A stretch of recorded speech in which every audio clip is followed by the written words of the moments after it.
अरे सलाम वालेकुम प्रधान जी, आइए आइए। मियाँ कोई महंगा सा ऐसा बकरा दिखा दो जो पूरे मोहल्ले में मेरा नाम हो जाए। अरे बिल्कुल, ये देखिए 25,000 रुपए का है और ये 50,000 रुपए का है। अबे तू यहाँ कैसे? वो बकरा लेना आया था। अबे तेरी औकात सिर्फ मुर्गी खरीदने की है, बकरा खरीदने आ गया।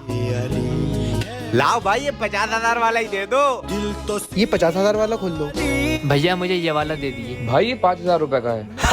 तेरा बकरा देख कितना सूखा साखा हो रही है तेरी तरह। मेरा देख कितना तगड़ा, पूरे 50,000 रुपए का है। खाने के पैसे नहीं, कुर्बानी करने चला। प्रधान जी अपने पैसों पर इतना गुरूर मत कीजिए। अल्लाह ने किसी को ज्यादा पैसा दिया तो किसी को कम। फर्क बस इतना है कि वो गरीब अल्लाह को खुश करने के लिए कुर्बानी कर रहा है और आप दुनिया को दिखाने के लिए। प्रधान जी इतना याद रखना, अल्लाह ये नहीं देखता कौन कितने महंगे जानवर की कुर्बानी करता है। अल्लाह तो बस ये देखता है कि उसका बंदा उसकी शान में किस नियत से कुर्बानी करता है। बेशक हर मुसलमान पर कुर्बानी फर्ज है, लेकिन सिर्फ अल्लाह की राह के लिए, दुनियादारी के लिए नहीं।